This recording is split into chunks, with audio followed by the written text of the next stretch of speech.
My name's Anthony Bompadre, and I'm currently serving as the Deputy Chief of the Logistics Section in the Philadelphia Fire Department. And I just want to take a moment to truly thank all of you for taking the time to watch this documentary, which is a tribute to the legacy of a true leader and student of the fire service, our friend, Lieutenant Matt LeTourneau. The impact that Matt had on the fire service cannot be defined just by the events that occurred on January 6, 2018, when Matt lost his life fighting a fire in North Philadelphia. Joining me today is Lieutenant Tim DiNardo from Engine 57. Thanks, Chief. It was an honor and a pleasure to know Matt. I can guarantee you that I'm not the only one to say that Matt made me a better fire officer, firefighter, and person by knowing him. The Chief and I met Matt almost 20 years ago in Delaware County, Pennsylvania as firefighters. Matt was a member of the Springfield Fire Company, and Chief Bompadre and I were members at the Highland Park Fire Company. It was as a new firefighter that I saw how much Matt loved the fire service. It was that love and commitment that I would later see how much of an impact he would have not only on the city of Philadelphia, but the fire service as a whole. Yeah, absolutely, Tim. And you just hit the nail on the head with impact. Matt's impact on the fire service was big. And my first interaction with Matt was down at the Delaware County Training Center. And immediately, I was impressed. I mean, his passion, his love, his drive, it was just something to really look up to.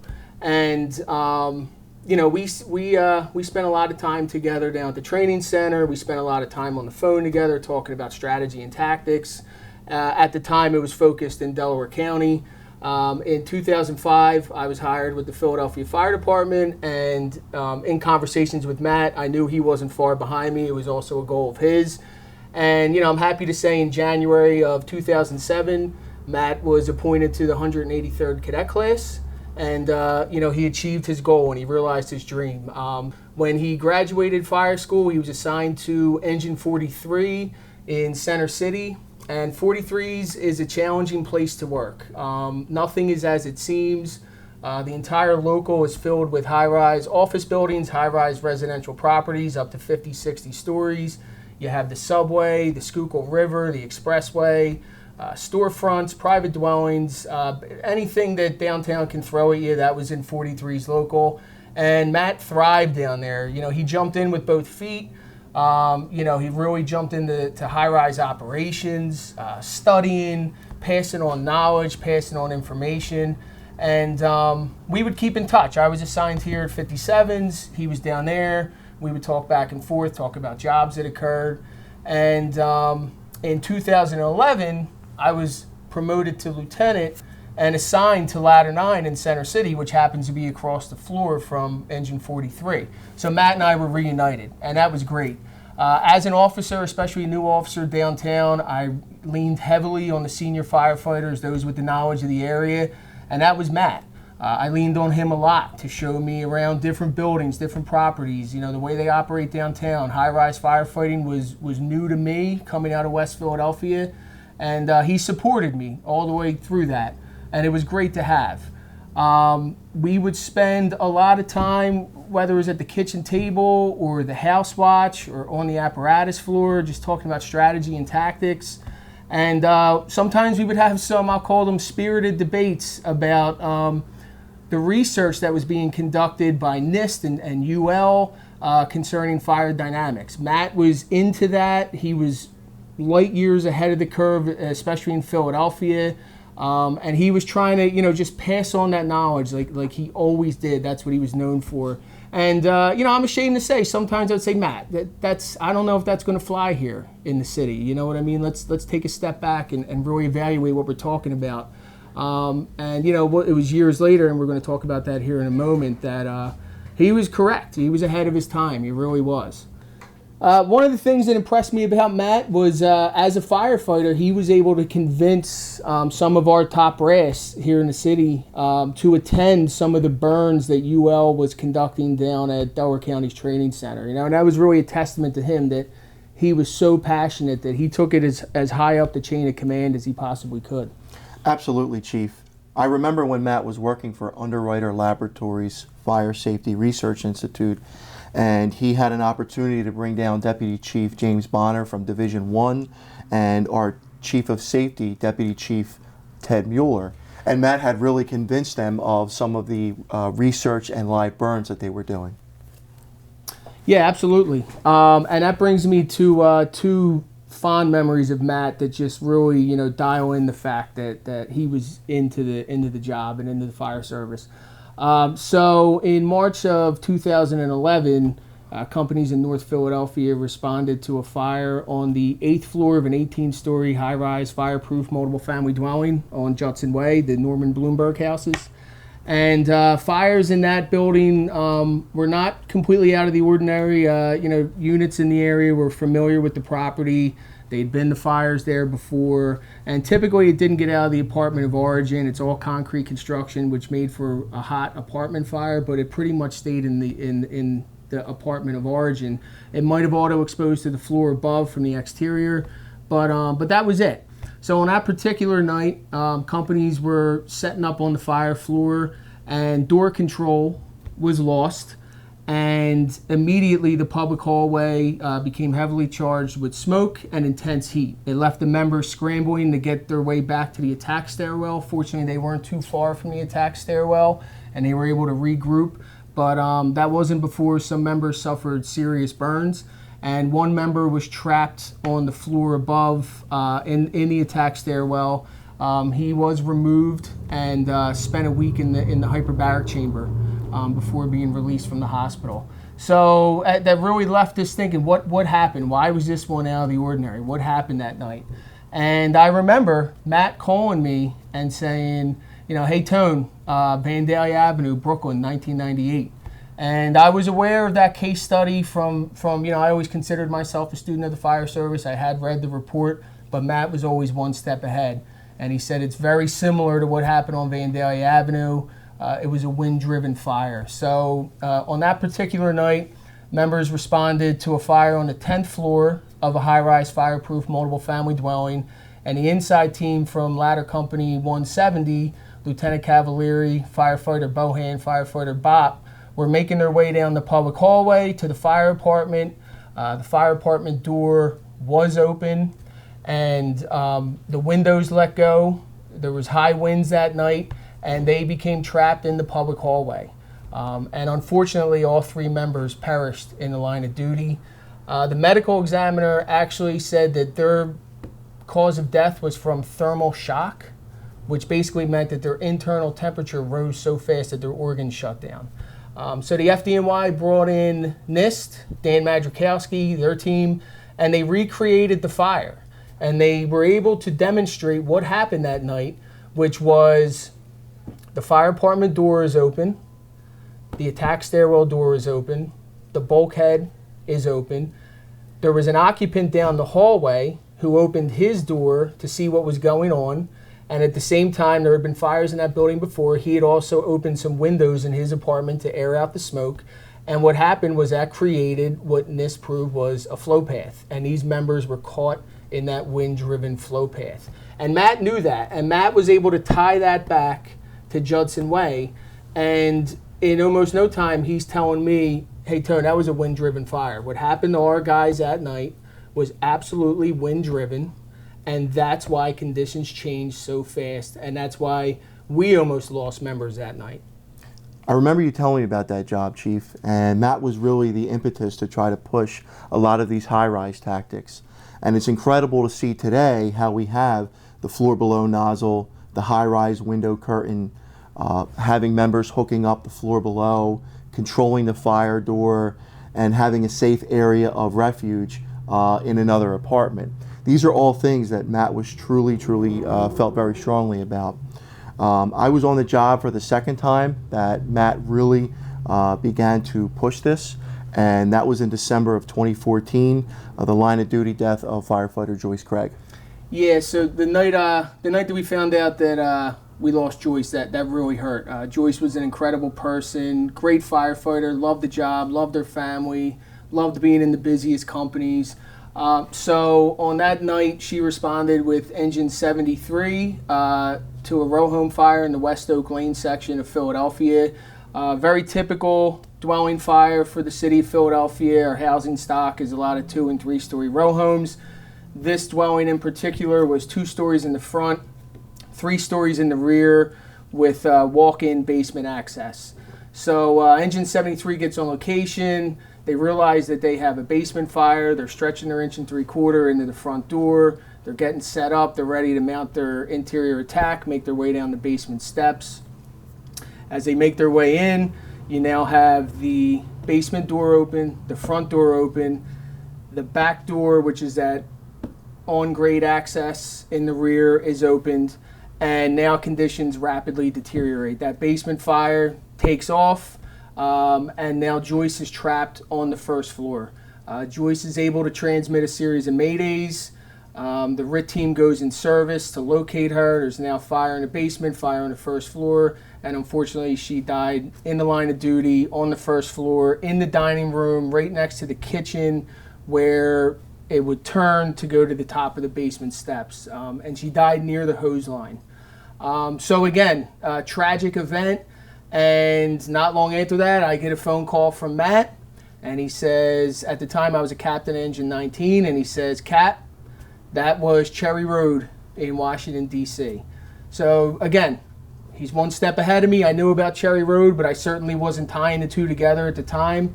Cherry Road, Memorial Day, 1999, Washington, D.C. Companies respond to a fire in a 2-story townhome. Fires reported in the basement, much like Middleton Street. It's 2 stories in the front, and then when you get to the rear, there's 3 stories, and it also has grade level access to the basement. Engine 26 arrives on scene. They confirm that they have heavy smoke showing. It's a report of a basement fire. Firefighter Matthews, Firefighter Morgan make their way inside. They're attempting to locate the basement steps, and they're joined by Engine 10 and Firefighter Phillips. While they're on the first floor, much like Middleton Street, the basement door is open. In this particular case, the occupants left the basement door open and they just hung some tapestry from the basement door. The front door's open. In the rear was a sliding glass door. That's now open. And much like the reports from Middleton Street, there's now heavy fire in the basement, and these members are trapped on the first floor. Unfortunately, Firefighter Matthews, Firefighter Phillips were killed in the line of duty. Firefighter Morgan was seriously injured. So Washington, D.C. brings in NIST, Dan Madrikowski, the team, much like FDNY did for Vandalia Avenue, and they recreate this fire. And that's where they determined that these members were caught in a unidirectional flow path. According to the research and the experiments that were done, this was about 18 miles per hour was the velocity of these superheated gases that were coming up the steps, bouncing off the back wall, and banking down on the members operating on the first floor. What Dan and his team proved was that Firefighter Matthews and Firefighter Phillips, the reason that they were killed in the line of duty and other members that were on the first floor were able to get out is they were trapped in the exhaust of that flow path. They were in the worst place to be, much like Joyce. Dan says it best where if you take a hairdryer and you turn it to its highest setting and you put your finger in front of it and your finger starts to burn, you move it over just an inch and now you can leave your finger there. And that's pretty similar to a flow path and what happened to these members. And Matt knew that, and Matt put that together back in 2014 before we had the fire dynamics training. He said Joyce was caught in a unidirectional flow path, and that's what we ended up proving in our research. So by the end of 2017, Matt was heavily involved in research, and our fire commissioner, Adam Teal, was on the board of ULFSRI, and wheels were in motion for a fire dynamics grant. It was at that time, it was when, not if, something was going to happen. And then January 6, 2018 occurred. I know we have a couple videos coming up, but could you please tell me what happened that morning when you found out about the fire? Yeah, absolutely. So like you said, Tim, the wheels were in motion. We knew the fire dynamics training was coming to the city. Matt was ready for it. He was excited about it. And then, January 6, 2018, everything changed. So the day before, I worked a 24-hour tour in Ladder 6 in West Philadelphia, paying back a couple of mutual exchange of tours. It was a busy day, busy night. We were in single digits for days. It was very cold out. We ran around, had a couple jobs. We were pretty much out most of the night. I believe Engine 45, which was Matt's company, had a job that night as well. So the next morning when I got off, I headed back to my apartment, and I wasn't home long when I started getting phone calls and text messages that there was a fire in North Philadelphia and that there was an officer trapped. I immediately began running the box through my head, what company should be assigned, and the cruel reality of it was that I was very close with a lot of the officers that were working that morning that I knew would be on the fire ground. You had Lieutenant Justin Richway from Ladder 12. We broke in together in Upper Darby. Lieutenant Devin Riccio in Engine 50. We also broke in together with him in Upper Darby. And then, of course, you had Matt at 45s. When I got the news that it was Matt, it was an absolute gut punch. I couldn't believe it. And that's where I'd like to share the case study video of the fire ground that morning. We had put this together for a building construction class, and there's a lot of valuable lessons that were taken away from that job that we want to pass on now to everybody. There were so many lessons learned from this job, many of which we used in company training every day. Yeah, absolutely. And now let's watch the video. So I'm Devin Riccio, captain right now, but on the day of the fire ground, I was lieutenant of Engine 50 on the A platoon. My name is Firefighter William Reynolds. I'm a 37-year veteran, actually in my 37th year. And my name is Jarrell Pace. I have 8.5 years on right now. Spent most of my career my entire career at Ladder 12 on the A platoon. Just recently promoted to lieutenant. We responded, came off a shoe run, responded to Colorado Street. Conditions that day were very cold, ice-packed streets. Parked on the corner, address was in the middle of the block, so we're stretching 3-inch up the block. Comes into play later when you realize how much water you're putting in a length of 3-inch, and we were probably 7-8 lengths up the block. Got into service fairly quickly, but again, with the amount of water in that stretch, ran out of water quick, and it just so happened that the first 3 hydrants that the DPOP found were frozen or inoperable. So that kind of hindered our ability collectively on the fire ground to get water on the seat of the fire. Made entry after 45s and ladder 14, and essentially throughout the whole job we're trying to get water in service. 45s run out of water, we would have water for a couple minutes, then we would run out, somebody else would reestablish a water supply. We withdrew the first time to kind of get a better grasp of who had water, who didn't, and everyone understood that we were going to re-engage, go back inside, go interior. When we got there, I got off the truck, icy conditions. I believe the temperature was in the teens that day. They had some water issues. I remember walking up the street, looking at the dwelling, and seeing the smoke conditions were laying low. Still had heavy fire coming out of the second floor. When we went interior the second time, we kind of moved players around. At this time, air started to become an issue. 45s guys needed to change out packs, and in something that usually never happens, they said, here, take the line, keep flowing water. So myself and at the time Owen had 45's line, flowing water. Owen's pack ran out. Jarrell Pace from Ladder 12 came in and took over for him. My pack ran out. That day I was Ladder 12's pack, and when Devin broke off to go change his bottle out, the new guy was standing outside waiting for water, and I guess he didn't realize he had depleted his bottle also. So I was just questioning him. I was like, how much air you got left in your bottle? And he was just like, oh, it's pretty much empty. So I instructed him to go follow Devin to go change his bottle out. I took the line from him and was just waiting for them to come back. I was coming back down the street, and Battalion 8 said he needed a line on the second floor. No problem. Jarrell and Owen jumped on the line, and I followed in shortly after. Bumped into Billy Reynolds from Rescue 1, who was close to the steps and kind of pointed me up there as I was following the line. And I noticed there was still fire in the vestibule wall, and I had mentioned to the tip man that we might want to knock that down before we advance the line. So we did. We knocked that down. Started advancing the line. I noticed there was still some fire in the corner. Again, he turned around and knocked that fire down. And we started advancing the line, and they couldn't find the stairwell. Inside, since it was so cold, smoke and any steam was just kind of hanging around. So wasn't very hot throughout the duration of the job, but the visibility was very low. Also a lot of debris inside the house, a lot of trash. Because the visibility was so poor, I do remember when we had the line in, we were seeing these small spot fires. And I knew, in the back of my head, I knew it was very small, smoldering, just quick flare-ups. But I wasn't comfortable enough because in that steam, it looks so much bigger than it is. So I wasn't comfortable bypassing it. So every time we would take a step forward, I'd have to tell the tip guy, whether Owen or Jarrell, hey, turn back and hit this real quick. And then we'd come back around, and then I'd see another glare off to my left or my right. So that kind of slowed us down. So this went on for minutes. I don't know how many minutes it actually was, but I actually mentioned to someone outside to go next door and check the layout to see where their stairwell was. They did. They said where they were supposed to be was directly in front of the doorway, and we proceeded to try and find the steps.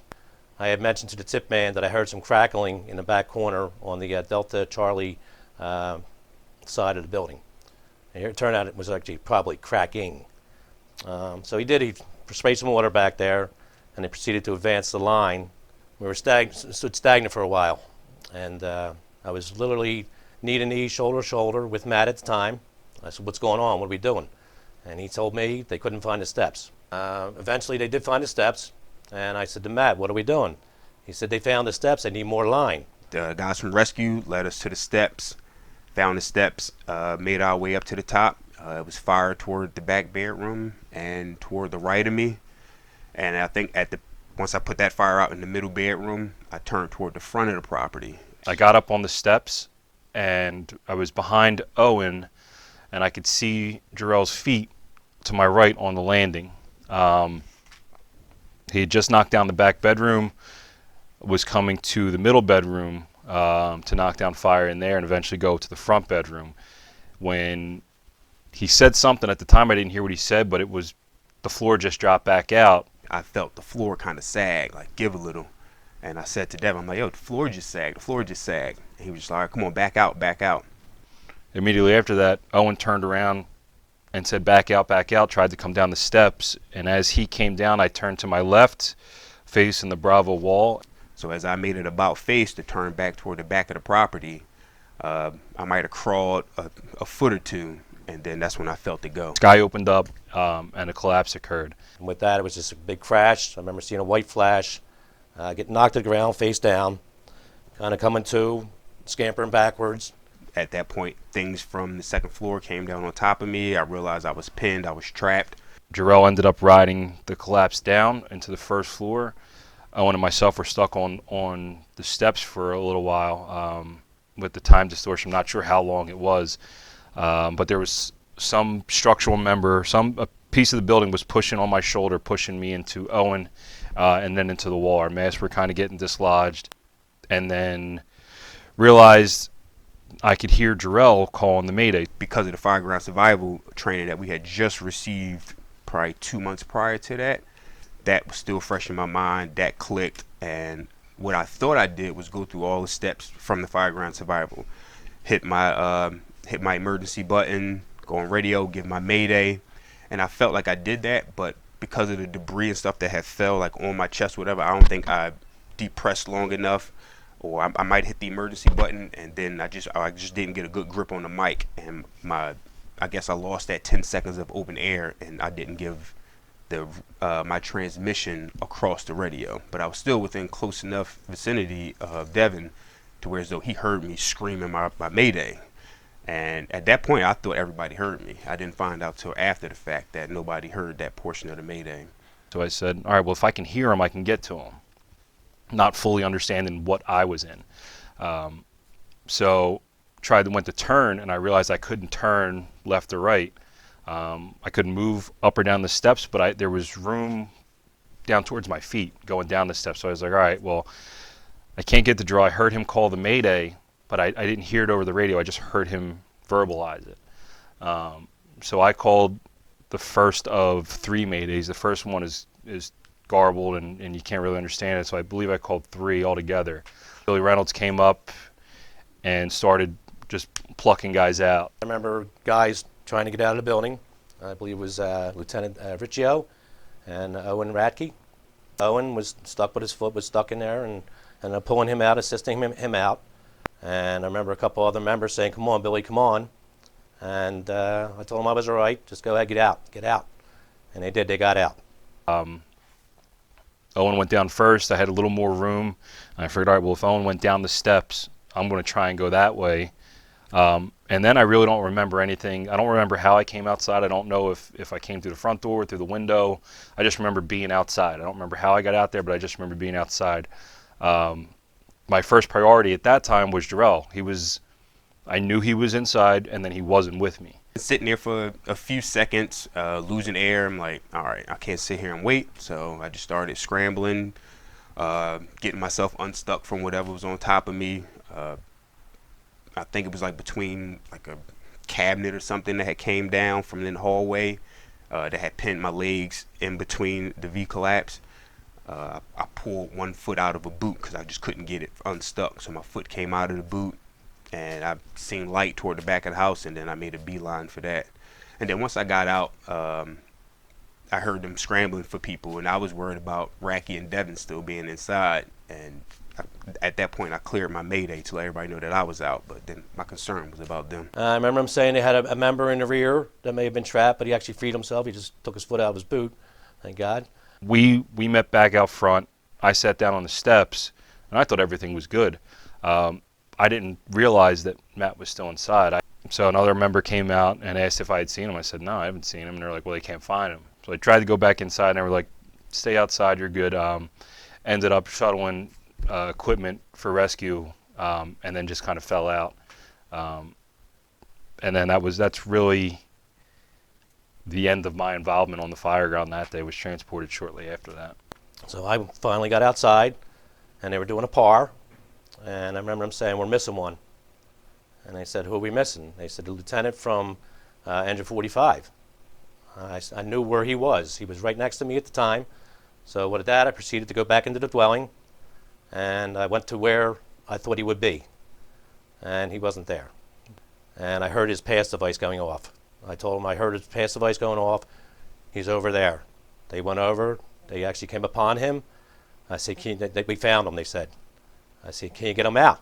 They said, no, he's trapped. And, in smoky conditions, visibility was pretty poor. And I remember looking and seeing he was trapped pretty good. He was actually, the way the collapse came down, it kind of locked his legs in his boots. We tried to pull him out manually to no avail. So with that, one of the members from Rescue 1 who was driving, Joe Fazzari, said, what do I need? What do you need, Billy? I said, bring everything. He's like, what do you mean everything? I said, bring the hydraulics, bring the airbags, bring the struts, everything for a collapse. So with that, him and firefighter Morales went back to the truck and grabbed everything that we had on our main piece. And I believe at that time they actually dispatched a collapse unit to proceed in. With that, we were in there and we were trying to free him with just manual, with hands and utilizing some of the debris that fell, trying to use them as pry bars, and actually we were using some of the debris also as stabilization, like some of the 2x and maybe whatever else they were, might have some of the joist to stabilize the area. Tim Anderson actually had a piece of webbing. We tried to girth hitch him and then try to pull him out that way. Turned out the way he was in there, he was actually jammed between the joist and his shoulder were kind of like locked in between the joists. Eric Smith was also working that day from the Rescue 1 Depot Platoon. I said, Eric, we need to cut his straps off, to get him out of that pack. So we did. We cut his straps off, lowered him back down, and he was still hindered by the collapse itself. He was locked in by something that looked maybe like a brass bat or something like that. It was kind of like wrapped around him. We knew we had to cut that off. And we also knew that when we cut his pack that we had to cut his air supply line, which there was no air in the pack. They say he changed his bottle prior to us getting there. So I don't know how long he was in there prior to me getting there, but I know I was in there for a while. And from the time the collapse occurred to the time we actually found him and freed him out, I got him out of there. His bottle was bled down. There was no air. We know when we took his mask off, no air escaped. We cut his hose line, only because that was hindering the operation also. No air escaped. We proceeded to have Rescue 1, Joe Fazzari and Brent Morales, hand us in some of the tools that we needed to mitigate the release of Matt. So anyway, we both got the hydraulics. We bought rams, the spreaders, and some cutters. We used the cutters to get that brass bed or whatever it was off of him. So that freed him up somewhat. And we still tried to pull him out of his boots. We couldn't get him out. He was locked in, pretty much kind of like guillotined his legs in there, and he was kind of twisted. So we ended up using the junkyard dogs and some Paratex to stabilize as we were using the rams to try and push the floor off of his legs. As we were pushing with the ram, I could hear some punch through. The floor was being punched through. So I had mentioned to Tim Anderson, hold on, let's get some other lumber underneath there to widen the load area. Okay, so we did that. We ended up lifting the floor just enough to get him out of there. And we did release him. We got him outside as fast as we could. It seemed like it took forever, which I'm not sure how long it really took us to get him out of there. But we tried to make it as quick as possible, knowing that, getting him to a medic unit was, really important.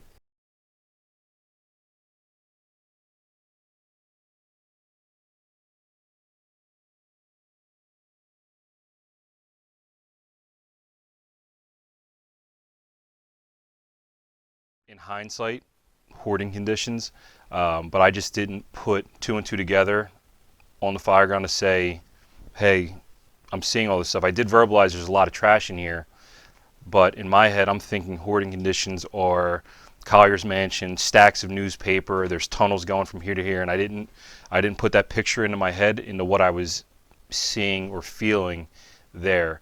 So that's one of my takeaways is to kind of identify that more and to kind of put two and two together a little quicker. Maybe that would have changed things that happened or would have changed the mindset of some people on that fireground. The other big takeaway that in hindsight you identify is the lack of runoff. I don't remember ever seeing water pouring out of this building. Now, we were there for a while. Now, even with the water issues, you're thinking 4 engines with 500 gallons apiece just flowing water into this place. You should see a little bit come out somewhere. We learned later that the occupant was an opera singer, so she had records and handbills and gowns and dresses and stuff in the house that were soaking up all this water that we were playing in here. You'd think, 500 gallons out of 4 engine companies at the time, that's a lot of water, and we weren't seeing any runoff. So that the house was soaking that up, so that played a huge part in adding water weight to that building that was already in bad shape, open to the elements, not in good repair. So it was just another factor that played into what happened. Looking back, I look at like lessons learned from this job would be, don't dump water into these dwellings for minutes on end, and especially in icy conditions. And there's something I really want to speak about as far as looking at the load of water. Okay, we got to look at saturation. We got to look at ice. This isn't the first job I've been on where it looked like it was going to collapse or it has collapsed. That where guys aren't looking at those things. If there's no runoff, something's happening. It's either being saturated by the materials in the dwelling, or it's icing over, and that's all weight, and that's a load. You got the live load, you got the dead load, and you got the water load, as far as I'm concerned. A situation like that, you have to look at secondary collapses being possible, and trying to limit the manpower, and because there was guys. I know everyone wants to get involved. That's it's great. I'm happy for that people want to get involved and help out. But you're not helping when you have 10 guys in a 15 by 45 dwelling. If it was 45, you just add more weight. And again, I think if they would have added more people in there, it would have been a secondary collapse, and you'd probably be unburying us. We'd be in a basement. What I learned from it and what I take from me day to day about like with building construction per se. Just not realizing that the little small things tend to stack up. So the amount of time that you're in a dwelling might not seem like that big of a deal to you. The amount of water that we're putting into a dwelling might not seem like that big of a deal. The body weight of the members, because we crowd into these places because everybody want to get in there, everybody want to get the job done. None of that seems like a big deal, but then when you couple all of those things together in one incident in one small space, it tends to stack up pretty quickly, and it never really goes in our favor at that point. My second biggest takeaway, and this is me criticizing myself and shining the light on where I could have done better, is I never realized that, and like with that day and even beyond that, like we're wanting to do so much and wanting to do every aspect of the job, that technically at that day led me to freelancing. I ended up in a bunch of different places at a bunch of different times, and even through that I never really reached out to my officer to let him know, hey, listen, I'm here, right now. Maybe once I let him know when I was doing like a primary in the Delta. Outside of that, I was in a few different places, and to me it was just the bravado of it, like I can do it all, I'm here to do everything. And at that instant it was just like, who is where, who is doing what? We don't know that ladder 12 pack is on engine 50's tip on the second floor. Nobody knew that at that point. I just was in go mode versus thinking through it, or just taking a moment to put it in perspective before I just went off and did something. I think my big takeaways were identifying and verbalizing hoarding conditions sooner. And then the second would be to watch for that water runoff. I think those are my two big takeaways from Colorado Street. As you can see from the video, the lessons learned that morning, you know, especially on any fire ground, it seems like when there's a line of duty death, there's always a cascading series of events, and they happen quick. They happen in short order. And we have to take a step back. We have to be able to recover and continue with the operation. One other thing I want to point out from an incident commander's point of view, something that occurred that morning is white smoke and cold smoke. So what was occurring that morning was, because of the extremely cold temperature outside, as smoke was exiting the structure, it was showing as white in color, and it gave the deceiving impression that we had water on the fire and there was still fire burning inside. So one thing I want to pass on is, especially in colder weather, is the color of the smoke is important, but we have to pay attention to the volume, the velocity, and the density of the smoke as well. Chief, could we talk about Matt's first few moments on that fire ground that day? Absolutely. So Matt was wearing a helmet cam, and some of the footage from that morning was captured on that helmet cam, in particular early on in the operation.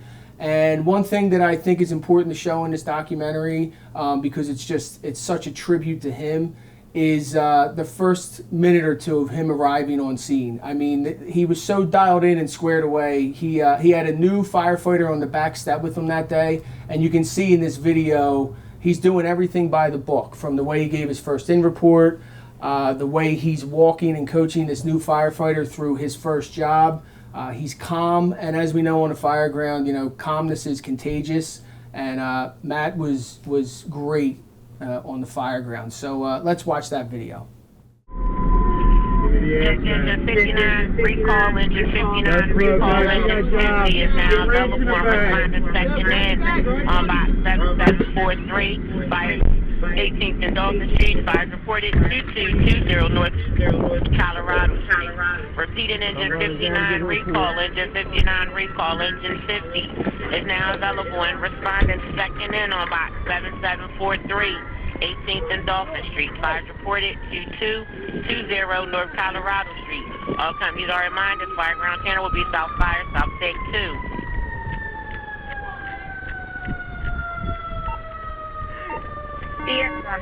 Proceed ES1. Engine 45. Proceed engine 45. Engine 45, ladder 14, wrong location, to 2240 North Colorado Street. Two-story, middle-of-the-road dwelling, 15 by 35. I got fire showing first floor. Bravo and Delta, same size dimensions, all occupied. Going service 2 and 2. All occupied, Bravo and Delta, that's affirmative, 2 and service. We're going to hit it from here right away and then go in. Engine 13 and engine 34, company got to proceed and go into service. It's really amazing to watch him. When they pull up, he hits the MDT button. Matt waits until he is in front of the fire building to give a complete report. He also paints a full picture of the fire ground and corrects the address for all companies responding in. Absolutely. And, you know, just going back to having that new firefighter and how important it is to walk them through, you know, especially their first couple jobs. You have to build their confidence. You know, with every fire ground, they're going to get more confident. And, you know, you could just tell that he really cared about that new member that morning. And, it was just phenomenal to see that it was captured on tape and a true testament to him. Agreed, Chief. Could you please talk about some of the events that occurred in the days and months following the Colorado Street fire?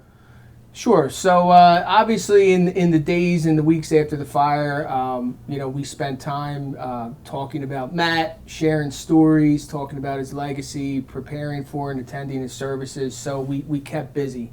It wasn't until I got back to the firehouse that reality really set in for me, and I said, if Matt can get killed in the line of duty, then what chance do I have? The guy was a superstar, and that's when I decided to really dig into the research from ULFSRI, everything that he was preaching about fire dynamics. I was sitting on the battalion chief's list. I knew that I had a promotion coming up, so I said, I have to look into this research. And almost immediately, from the reports I read and the videos I watched, I was absolutely floored. UL was not changing the way that we do business. Our senior firefighters were not wrong. Rich Leposki, Frank Galey, Ralph Dietrich, Craig Bates, Jimmy DeVinny, John Prendergast, Joanne Rosansky, Mo Hutchins, officers like Vince Wooder, Sean Glenn, John Diaz, the guys and girls that sat at this kitchen table that taught me how to fight fire, that taught Matt how to fight fire when he was assigned to 57s, they were not wrong. What Dan Madrikowski and his team, gentlemen like Steve Kerber, Keith Stakes, Pete Van Dorp, Frank Lieb, what they were doing was they were applying science and research to that experience. They were educating us. It's always been said that we train on what we know and we educate ourselves on what we don't know. And what they were doing and what they were preparing to do in the city of Philadelphia was they were educating us and enhancing our operational capabilities. And it was really amazing to see. And that's when I was really able to take a step back and say, wow, Matt knew this so many years ago, and now here we are, finally applying it to our tactics. So in 2019, Chief, you asked me to come aboard and be one of your full-time instructors in the field training unit, where we were tasked with the delivery of fire dynamics. Could you tell us how you ended up there? Yeah, absolutely. So when I was promoted to battalion chief, I floated around the division for about 6 months before I was approached to take over as one of the chiefs in training. I was honored to be considered, and I jumped on the opportunity. We delivered an incident command and control class to over 600 of our officers of various ranks. And then the time had come that we had spoken about earlier, that it wasn't an if, it was a when we were going to deliver fire dynamics. So now was the time. So immediately I was excited to be a part of it. We jumped right in. We brought in people like Dan and Steve and Keith and the wonderful team at ULFSRI. So many people to name. I apologize if I left anybody out, but they were just great people, real salt of the earth people. And they came in, and I was open with them from the beginning. I said, this is going to be a challenge. If we're going to sell this to over 2,000 members in Philadelphia, we have to do it right. We have to assemble the right team. That's why I asked you to come on board. And, I immediately started picking players that I knew believed in the message and that had the experience and the credibility to pass on that message. I went out and I sought out some of the most seasoned firefighters, the most experienced firefighters that we had. And I showed them all the videos from UL, and I showed them all the research and the reports, and they were on board. And having those senior firefighters with 20, 30 years on the job to be part of the instructor cadre, that was really something special. Just like on the fireground, you have to know who your players are. It was the same thing with delivering this class. I had to know who my players were, who were going to be the messengers to get the message out right in a positive atmosphere. And, it was really great to see, especially when we were down at Delaware County's training center hosting the boot camp with UL, to see a 20-year firefighter go up to Dan Madrikowski and say, I can't believe you were able to recreate that experiment. I had that happen to me on a job 15 years ago where maybe vertical ventilation occurred a little too early. We didn't have the line in place yet, and the place took off. Just things like that. Those little things. I watched it come together in Delaware County when we ran the boot camp and the initial pilot of the program that we tailored to the city of Philadelphia. And that's when I got really excited about watching this training get delivered to the entire Philadelphia Fire Department.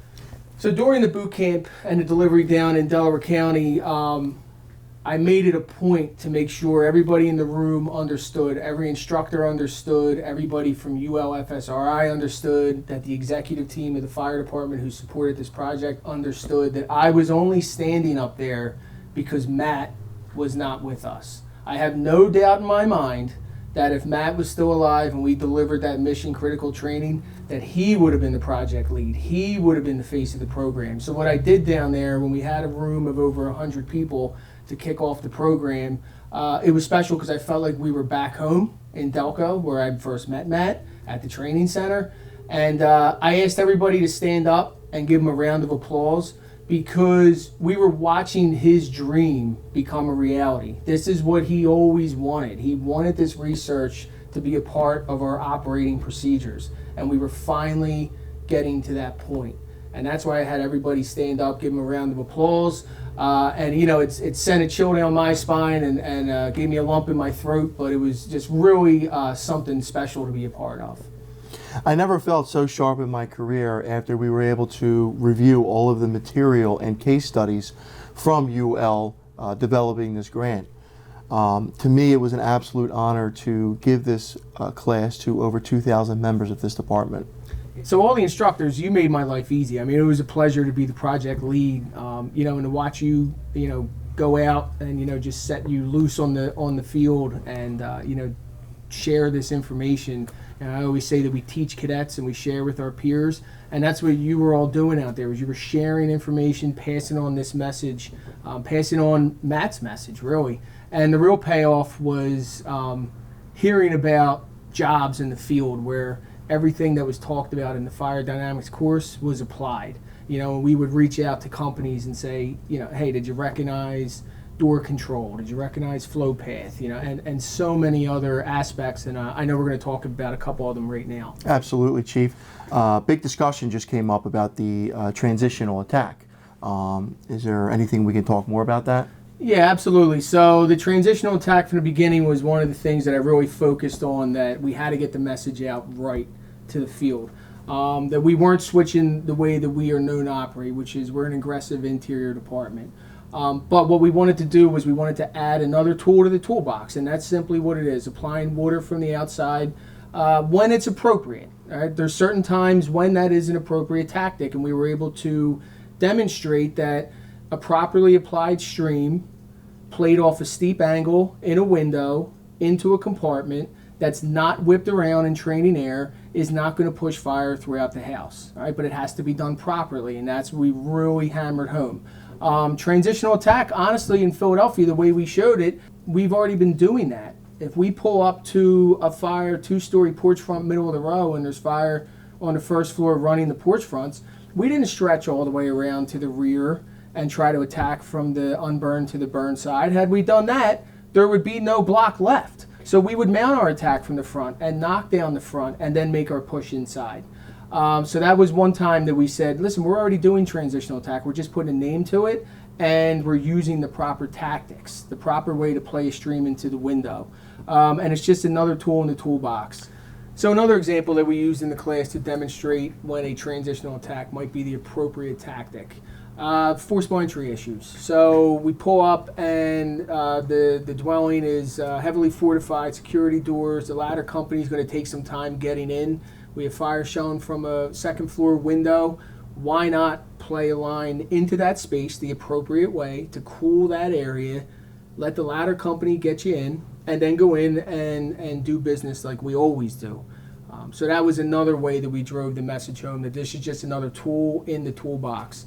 I think back to a job I had when I was assigned to Battalion 11, 63rd and Jefferson Street. It's a 4-story U-shaped apartment building. On arrival, we had fire showing from a corner apartment, from the top floor, from the AB corner.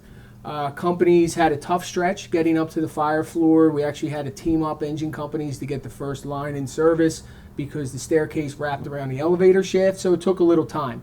But they got up there and they did a phenomenal job. They got the bulk of the fire knocked down, but the fire did make its way into the cock loft. The job ended up going for 4 or 5 alarms, and we lost the top floor. So I think back, I always do a self-critique after every job. And, I thought back to that night and I said, maybe because there was a delay in getting water on the fire, maybe that would have been a time to play water from the outside.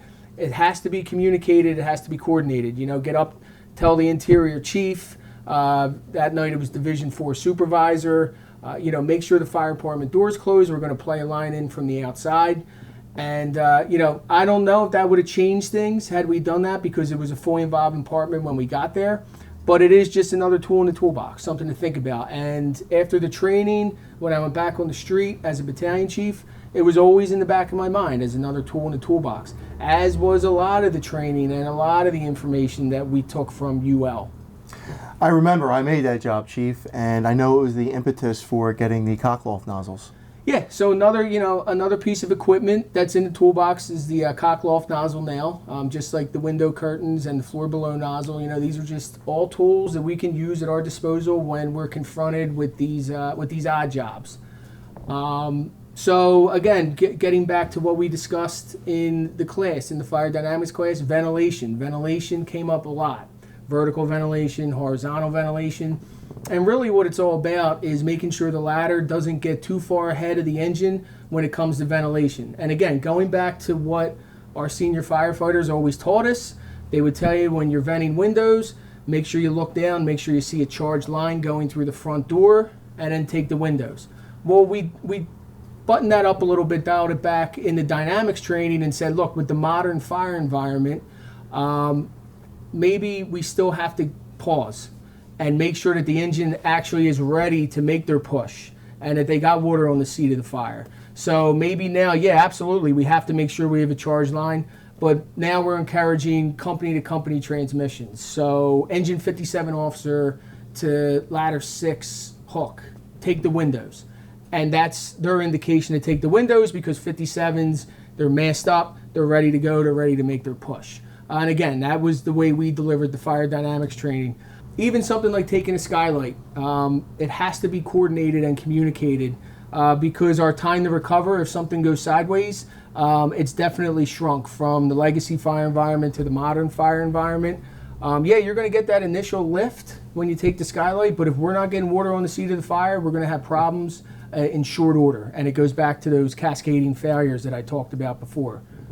You talk about basement fires, Chief, and we have a very tragic history here in Philadelphia, from firefighter Joyce Craig to Captain Taylor, firefighter Rubio, Lieutenant Harvey, firefighter AC, and firefighter Redmond just in the last 30 years. I remember a job that we made together where you were the first in chief and you had ordered us to knock the fire down from the basement front windows, and then we went in. Yeah, I remember that job, Tim. And really that was just me pulling on my experience. Going back to what I've been saying from the beginning is the senior firefighters were not wrong in everything they taught us. I remember as a young firefighter having a job where on arrival we had fire blowing out of 2 basement windows. I'm on the tip. My job is to get into the first floor, crawl over the fire, find the basement steps, get down the basement steps, knock down the fire. All right. Mike Arachi, senior respected battalion chief, he grabbed me off the porch and said, where are you going? Knock down this fire in the windows first, then go in and find the basement steps and make your way down the basement steps. So again, that goes back to 2006, where a lot of this was already happening, and then UL was able to prove it through their research. All right, so after everything we learned from Cherry Road and Middleton Street and the research conducted by UL, we really hammered home command, control, and coordination at basement fires. Our standard operating procedure now is if there is rear grade level access to a basement, you'll hear the chief communicate between the 2 engine companies, first in engine who's on the first floor, second in engine who's in the rear. First in engine, locate the basement door, control the basement door, and the second in engine, you got the fire from the rear. It just makes sense to make that attack on grade level access, and it just has to be coordinated and communicated. So, I encouraged when I was in the battalion, company to company transmission. So engine 57's first in, engine 41 second in, they're in the rear. 57's officer to 41's officer, we have the basement door controlled, you take the fire. And it just makes sense as a tactic, and it just makes for a safer, more coordinated operation. Yeah, so speaking about fires below grade, basement fires, cellar fires, one more story I want to share, which again is a testament to Matt and what I truly believe is even after his passing, he was still protecting our members and looking over us. So it was about a month after the Colorado Street fire, and I was working in Old City in Battalion 4 as a chief that night. Old City is it's a tough area to work. Nothing is as it seems. Old construction going back to the 1800s. Cellars, sub-cellars, you name it, and any curveball they can throw at you, it's going to happen in Old City. So that night was a typical night, Saturday night. We ran around early on. So it was about 2 a.m. and the night was starting to slow down. So I'm laying there, and of course I'm thinking about Colorado Street. I'm thinking about Matt, the events that took place that morning. And after a little while, I decided, you know what, I'm up. I'm just going to go on the computer, and I'm going to look at some of these videos from UL. And I'm on the computer, and I end up pulling up the audio from Colorado Street. And on the audio, the screen is a picture of Matt. So while I'm sitting there playing the audio, a box run hits in for right around the corner from Battalion 4, 239 Chestnut Street, reported to be a store on fire. So we turn out. It's a quick ride there. On the way there, it's pretty much confirmed that we have a job. You know, it started out as an alarm system, and now they're getting calls from people on the street. So pretty good chance that we got something. Turn the corner, and we can see that we have medium smoke showing from, it's a loft-style building. The first floor is a diner with apartments above, 6 stories, built in the 1800s, heavy timber construction with a cast iron facade. So it looks like we have a kitchen fire. We have medium smoke showing. Companies pull up. In charge engine 20 that night was Lieutenant Joe Olson. In charge of ladder 2 was Lieutenant Kyle Waymeyer. They agreed. Looks like we have something in the first floor rear. So they stretch their line. They go in service. We have 2 engines, 2 ladders operating. And from dispatch, just my gut didn't feel right. I just had this nagging gut feeling that something was off about this particular job, and I couldn't explain it. It wasn't that nervous, excited feeling you get when you're going, you know, first into a box run, waiting to see if you got a job. You know, this was something different, and it was just still nagging at me. It was my gut telling me something, but I couldn't put my finger on it. So the companies get in there, they get water on the fire. Rescue 1 pulls up. Lieutenant Bo Ray's in charge of Rescue 1. I'd actually seen him earlier on in the night on a run. And, you know, typical, hey, maybe we'll see you later tonight. Yeah, you got it, Bo. Have a good night. So he comes up he reports into the command post. You know, typical Bo Ray fashion. He smiles, shakes my hand. Chief, what can I do for you? I said, Bo, I need you to locate the basement. I think we got water on the fire, but let's get into the basement, make sure we got nothing going on underneath of us. That goes back to what we always talked about was you always check the basement, always check the cellar. This particular job, we'll call this a cellar. It was completely below grade. So companies are in there operating. The smoke's lifting. It looks like we're making good progress. We're still trying to locate the cellar stairs from inside. So conditions inside, you know, they look to be improving, but again, I still have that gut feeling that something just isn't right here. Lieutenant Kyle Waymeyer steps outside and he says, Chief, from my time down here, I think they have common basements along this block. So right away, my mind went to the 23rd Street fire, the Wonder Drug fire in Manhattan, where 12 firefighters were killed in a floor collapse. So my next question to him was, Kyle, do we have a terrazzo floor in there? Terrazzo basically is marble chips that are set in concrete, and if they're supported underneath by wood, we can mask a fire condition in the basement and the floor could collapse suddenly, which is what happened at 23rd Street, and it also happened here in Philadelphia where we lost 4 members at the Barson's fire. So he confirmed that no, it was a wood floor. So that was, you know, one thing I could check off my list that I was worrying about, but I still wanted to get in to check the cellar. So with that, Billy Reynolds was out front. We had the access to the cellar from the sidewalk, the DelCo doors. He was able to force those doors, and we had a line standing by outside. Engine 3 was standing by with another charge line, and almost immediately You could see smoke sucking back into the cellar, and almost immediately it was lights out on the first floor. Complete loss of visibility on the first floor. What ended up happening, and going back to the research from UL, this was a vent-limited fire in the basement. It was actually an accelerant-fed fire.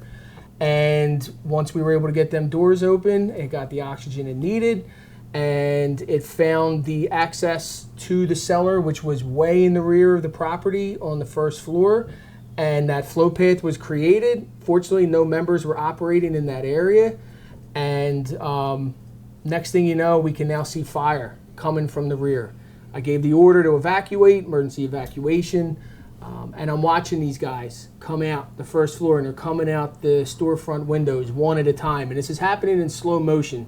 The last guys out were Lieutenant Joe Olson, Kevin Doran, and Bill Culp from Engine 20, the first in engine. And by the time they hit the sidewalk, their gear was smoking, and now the first floor was fully involved. It was an absolute near miss. I immediately held a roll call over the radio. Fortunately, all members were present and accounted for, and then we transitioned to a defensive attack, and we were there throughout the night. So that was the middle of the night. About 6:30 in the morning, we got relieved on the fire ground from the day tour. So I grabbed Bo Ray and Kyle Waymeyer. I pulled them aside. I just wanted to check on them, check on their members, see how everybody was doing. And in our conversation, I said, what happened on the first floor, before the cellar took off? And they told me, they said, we had an idea that something was going on beneath us in the cellar, but we couldn't find the cellar steps. And what they decided to do was they told the members operating inside, they drew a line like halfway through the building, because they also understood Old City and the construction and how deep this place went back. They said, nobody's passing this line until we find out what's going on in the cellar. We don't even know if we're in the right building. It might be in an exposure in a common cellar. So they did that on the inside, and they saved guys' lives that night. I have no doubt about that. So I asked them, I said, why did you do that? And they said, we don't know. We just, from the time we pulled up, we had this gut feeling that something was wrong here, that this job was going to be out of the ordinary. And I kind of joked, and I said, I had the same feeling from the time the box hit in. And like, yeah, we don't know. So, we went our separate ways. I decided to walk back to the firehouse. It was only a couple blocks. I had my shoes with me. So I walked back, and I get into the firehouse, grab a cup of coffee. I'm talking to the companies that were covering up, telling them about the job, telling them about what happened in the cellar, telling them about flow path, and how that the cellar took off immediately and conditions on the first floor changed immediately, and that it was a near miss. We're just having that conversation, passing on information. I get back into the office, and I'm getting ready to take up, and I sign back into the computer, and there's the picture of Matt on the computer, and I was just floored, because then it hit me. That gut feeling, I really believe this, that gut feeling, that was Matt telling me, this job it's going to go sideways, and keep the members safe. I think Kyle and Bo had that same gut feeling from Matt, and that was a near miss. In my estimation, we could have lost up to 11 members that night. But again, it was I think I like to say Matt was the angel on Chestnut Street that night, and everything that he always preached about flow path and cellar fires, and it all. We recognized it, and we recognized it quick enough to get everybody out safely. I just like to pass that story on. That's amazing, Chief. And I think it's safe to say that even 5 years after his passing, all of Matt's teaching are still keeping us safe today. And the hope is that our discussion today, along with all of Matt's lessons, continue to be passed on throughout the fire service. Absolutely. I met Matt LeTourneau in 1996 while attending a fire class in Delaware County Emergency Service Training Center, and our friendships went from there. He was a great friend to myself and many of my other colleagues. He was the driving force behind me applying for the Philadelphia Fire Department, and also supported me through studying for the rank of lieutenant. Matt was always an advocate for training and keeping all of our members safe if Matt wasn't working a regular shift or overtime somewhere, he was definitely somewhere at a training center or one of the colleges teaching a suppression course or EMS course. And if he wasn't there, if you needed to find Matt, he was definitely somewhere on a golf course. Losing Matt was a huge loss to the department and to all of his friends and family. Matt LeTourneau is what I call one of a kind individual. I actually didn't meet Matt. Matt actually met me. The Philadelphia Second Alarmers provide rest and rehab to our responders in the city of Philadelphia for over 100 years. Matt had reached out to me a number of years, just offering his service, not only in just training, but which I thought was the most valuable thing to do, be a driver for us. You know, volunteerism is hard. So Matt volunteered a number of times for the Second Alarmers to drive our vehicles when the incident would arise in the city. So I guess the funniest story I like the people to know about what Matt did for us. He wasn't what I call a taker, he was a giver. And one Christmas, we had Matt come over for one of our Christmas dinners. He comes showing up with a big TV screen on his shoulder, like he was Santa Claus. I goes, Matt, we didn't want your gift, we just wanted you. But you ain't telling Matt what to do, he's telling you what he's gonna do. So he gave us a TV set. The unfortunate thing, we had no place to hang it because we had a new building being constructed at our firehouse. So the TV sat for almost a year. The next Christmas, we asked Matt to come to Christmas dinner with us. This time he refuses. He says, nope, I have to drive for you tonight. You enjoy yourself. I wasn't gonna argue with him. I let Matt stay back at the firehouse. We went to our Christmas dinner. While we were at the Christmas dinner, what happens? The fire gods strike. And we have a 2-alarm fire erupt in the city of Philadelphia. So everybody at the dinner table knew that Matt was gonna be responding by himself. 2-alarm fire brings a lot of manpower, a lot of equipment. So everybody at the dinner table in New Jersey left the Christmas dinner, but they left me with the bill. So they all went to the fireground to help Matt, and I found this a little bit later on, that Matt's intention that night was to hang this TV set for us to enjoy in our station. He never got around to it because he was at the fire. Unfortunately, a few weeks later, we lost Matt. And to this day, I think about, you know, the things that occur that Matt's still with us. The funniest thing I can tell you right now, wasn't funny that night, it was kind of eerie. When we finally opened up our new building, the new TV set was hung by our own members. TV, of course, was off, and I'm addressing the members because we had just embarked on a challenge coin campaign to raise money for the Fallen Firefighters Foundation and our own Widows Fund. We were very successful in raising $7,000, and half went to the Fallen Firefighters, half went to the Local 22 Fund. While I'm speaking to the members, I see their eyes focus behind me. I turn around and the TV is on. Now, I'm assuming someone had the remote control in the crowd and put it on. The remote control was behind me. That TV went on by itself while we were talking about Matt. Talking about him sending me a message, I think he heard me loud and clear. And I know other people have kind of recanted the same type of story with Matt. So even though we don't have Matt in the flesh with us, he's definitely with us in spirit. And I can almost honestly say that our firefighters today they have another guardian angel that's over them every day with Matt LeTourneau, because that's what he preached. He preached safety, he preached training, and he is there every day over their shoulders, whether they know it or not. Matt is surely missed by all and definitely missed by me. I just can't say enough about Matt LeTourneau. I first met Matt when he came out of the academy. He was assigned to Engine 43, where I was already assigned. And I remember our captain telling me, well, you got a rookie to train. And I'm thinking to myself, I just got out of the academy myself, but all right, see what I can do. Well, I learned very quick I was going to learn more from Matt than he would ever learn from me. He spent every day either with an article from Fire Engineering or Firehouse Magazine teaching us one thing or another, or he'd come into the firehouse with a ton of lumber and tools and building a prop that we were going to train on in the basement. And every day we'd look at it and go, what's Matt up to now? But we learned so much. Matt was such a great teacher. He just loved teaching. He was teaching us from the day he walked in. And the one thing I'll always remember about Matt was he just loved this job so much. He loved the firefighters. He loved the job, and there was just no way you were ever going to, keep Matt from doing this. This was his life, and he enjoyed it so much. When you think of Matt LeTourneau, he was the consummate instructor, and in order to stay on top of his game as the best instructor, he was always a student of fire dynamics, a student of building construction. I met Matt more than 15 years ago at the Delaware County Emergency Services Training Center. He was there as an instructor, and he had recently gotten on the job with Philadelphia.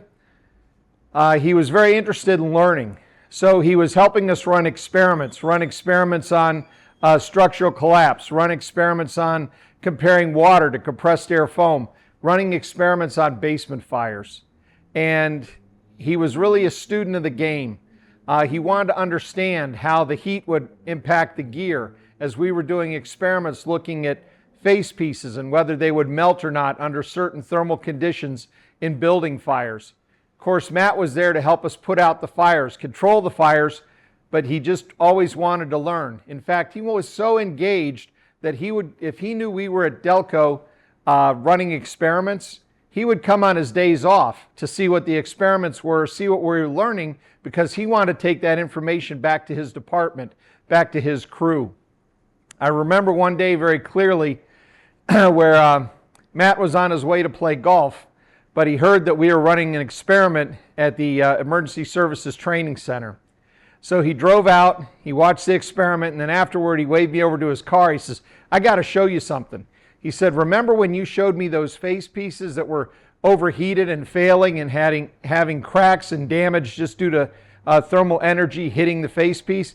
He says, "Look at the ones I collected from my guys. We got new face pieces, but here I got these that are damaged. You can see the cracks in them, and look." And the way we were looking for the microfractures in the cracks were to let the sun shine through it, and he had a white car at the time, and you could see the damage patterns in the shadows on the side of his white car. That was the last time that I saw Matt alive. I mean, he was just always engaged. A really great person. He was engaged to the point that we had him on a technical panel for our basement fire study that we conducted most of it out at the Delaware County Emergency Services Training Center. And he was on that panel, I believe. Also on that panel happened to be Commissioner Teal. And I'm pretty sure that's the first time that Commissioner Teal met Matt that day on the training ground when we were getting ready to run these experiments and looking for what was important to the fire service to make sure that any of the data that resulted from the better understanding of fire dynamics or fire suppression tactics or ventilation tactics could be directly applicable to the fire service.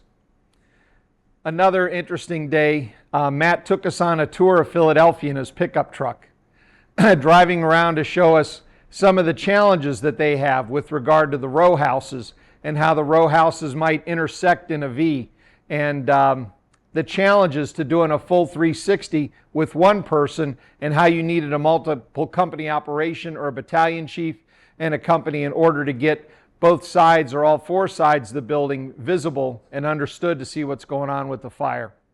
Again, anything he could do to help us, he would certainly offer to do.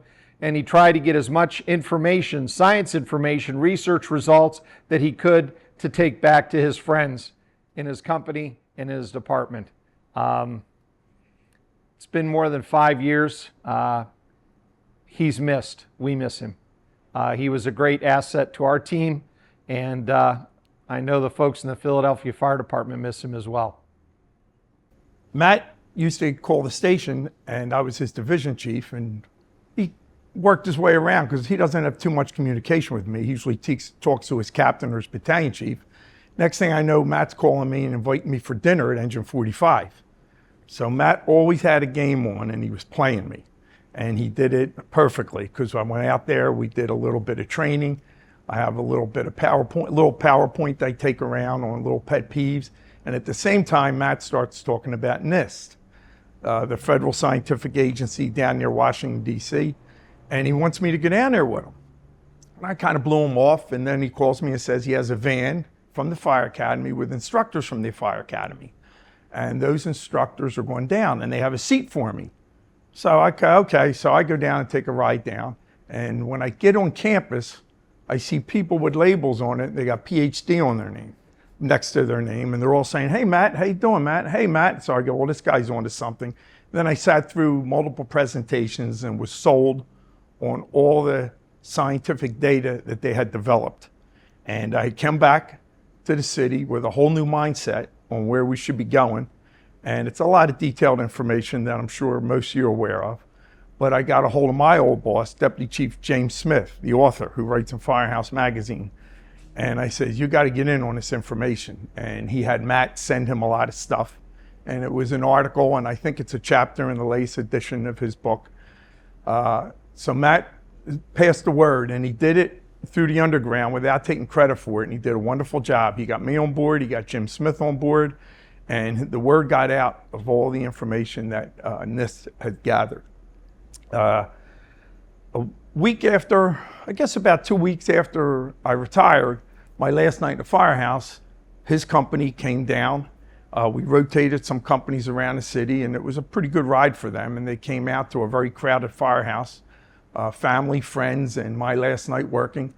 And he walks right through everybody, and you don't walk right into the deputy chief's office. He walks right through, and all his firefighters were right behind him, and he has a bucket from Home Depot. It says, when you need to get bailed out, call engine 45. And then inside the bucket was a nice bottle of wine. I still have that bucket.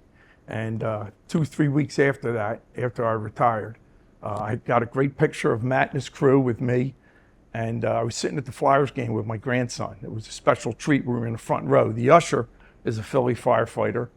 And he walked down and says, "Is your phone lighting up?" I go, "No, I didn't. I turned my phone off." And that's when Engine 45 had that job, and that's when Matt died. So I think of Matt a lot, and I miss him. I miss him terrible. I had the pleasure and honor to work with Matt for close to 10 years. When Matt came to Engine 43, I was already there for about a year or so. And I think we worked together for about 5 or 6 years downtown. There's a lot of tradition in this city and a lot of stubbornness. And Matt had a lot of information to tell from his experience prior, but he would always come up against some traditional firemen who did not want change and did not want progress. But Matt was always just trying to better the station and the fellas. So one story that comes to mind is the C platoon had a fire, and it was a change of shift job. So we were coming in and they were coming out. So there was a couple tools that needed to be cleaned, a couple saws that needed to be broke down. Well, Matt was assigned to the engine, and it was, at that time, you didn't have to touch it. The ladder guys would take care of it. And Matt took it upon himself to start taking apart the one saw. And it took him a while, and we broke it down all together, being a bunch of new guys. And he did a good job. We thought he did great. And by the time it was all done and put together, it looked brand new. But when he went to start it, it didn't want to turn over. So the word traveled quickly that the new guy at 43 screwed up the saw on a truck that he shouldn't even been touching. And that was his MO. He was always just trying to do the right thing. Didn't matter what truck he was on or what his job was for the day. He was always trying to do the right thing and move the fellas forward. Always try to new techniques, new hose lays, anything. He was just a progressive dude, and he wanted the best. And the line is that the firemen hate two things. It's the way things are and change. So Matt was always the one for change, just trying to move the football down the field. I first met Matt, we were in the academy together. While we were there, he earned the nickname Chief because he had been an instructor before joining the Philadelphia Fire Department. He was a volunteer long before then. About a year after the academy, I got transferred to Engine 43 with Matt on his platoon, and just spent the next several years being a sponge, learning all I could from him because he had so much to teach. He was always trying to improve the trucks, trying to improve our tactics, you know, whether it's reading something from Firehouse, Fire Engineering, whatever, building props for us to train with. By the time I got to 43s, he had progressed from being nicknamed Chief to being nicknamed Commissioner because he knew more than his rank. One funny incident I got to have with him, I was actually acting out of rank one day. We were coming back from the academy doing training. We get hit out fourth into a box out in West Philly, and I'm acting out of rank. I don't really know what the heck I'm supposed to be doing, and Matt's already a mile ahead of me, knowing what I need to be doing and already doing it before I could even say what needed to be done. Wound up going into one of the exposures, opening it up. It was just trapped smoke in there. We got told to go in and relieve engine 5 on the first in line, give them a breather. We're walking up the steps to get to their position, and I'm in front of them. We hear a radio transmission. I didn't know what it was. I took one step into the front room, and the whole front of the dwelling collapsed. The facade caved in. And that's when we realized that transmission I heard was, "Hey, everybody stay away from the front of the building. It's about to fall." So Matt was there to grab me and say, "You okay?" And fortunately, that day we were okay. Chief had just watched us walk in this building, and 20 seconds later, the front facade fell. He thought he just lost a whole crew, and it was just luck of the draw. We happened to be safe at that time, but Matt was there to grab me and pull me back. But one thing I'll always take away from something he always said, whenever anybody would denigrate volunteers or anything, he always said, "You don't have to be paid to be professional." And with him, that went both ways. Just because we were paid didn't mean we're in a paid department, didn't mean we were professional. We had to act it all the time with him. And he always drew that best out of us. And at the same time, he always wouldn't belittle a volunteer department just because they were volunteer. If they're a volunteer and screw ups, game on. But if they're doing what they needed to be doing, and he taught us to show respect to them at all times. And it's been tough without him. First time I met Matt was actually long before I got onto the job in the Philadelphia Fire Department. I was taking an EMT course at Delaware County Community College, and he was one of the instructors that taught us CPR. You could tell just then that this guy truly loved his job. He had a true passion for being a firefighter and an EMT, really. I didn't really get to recognize much of that until he got assigned to Engine 45 as an officer. That was his first spot as an officer. And I could honestly, one word I can use to truly describe him would be extraordinary. He was an extraordinary firefighter, extraordinary officer, just an extraordinary person. Truly loved caring for people and going above and beyond his responsibilities as an officer in the Philadelphia Fire Department. You could tell by his dedication, you could tell by the amount of times we were out doing smoke detectors and hydrants in the local, how much he really cared for people and how serious he took his job. Sometimes a little too much. We had a running joke at Engine 45 when he was going to transfer. He passed away on his last day. He was supposed to be at Engine 45. So we were planning on giving him a transfer plaque for going to Engine 44. And instead of an actual transfer plaque, we were thinking about giving him his gold smoke detector for all the smoke detectors we had to put up while he was there. He would be in early, making phone calls to make sure that he's taking care of the community. We would be out the doors all the time, just doing extra stuff because he truly loved to engage in the community he was working in. He always gave a little extra than what was required for him every single day. And he kept that level of energy every day he showed up to work. I can't think of one day where he showed up where any outside forces affected his abilities for him to keep that same energy. One of the ways I choose to honor him today is to carry on his words. At the time when I was a firefighter and he was my officer, one of the things he said was that, you know, he wants to leave the station a little better than what he found it. You know, kind of giggled at him at the time, thinking about, hey man, you're F-45s, you know, like, we'll take care of you. Just get on the seat, push the button, we'll make you look good, you know? But there's been multiple moments now since he's been gone where I look back and think about those words and truly believe that Matt actually made me a good firefighter. Especially now, as an officer, I live by his words. You know, I look forward to honoring him in every station I go, leaving it a little better than how I found it. So I could honor him and other people who made the ultimate sacrifice that are not with us today. I have so many memories of Matt, but in particular, the one thing that stands out above the rest is all the lessons that he imparted on me over the years. As a young firefighter, I was assigned to Ladder 6 on the D platoon.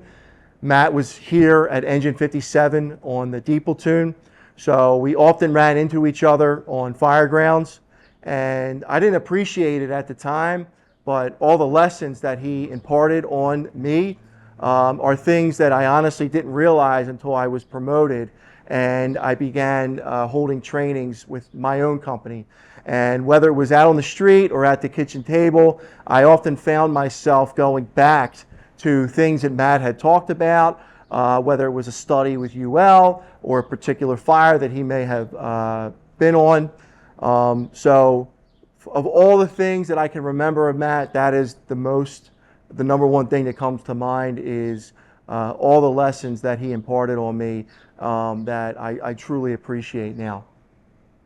Yeah, one memory I want to share of Matt, it's just a testament to who he was and how much he loved the fire service, was anytime I was with him, whether it was in the firehouse or out at a function, we were always talking about strategy, tactics, the fire service as a whole. He was always looking to pass on information.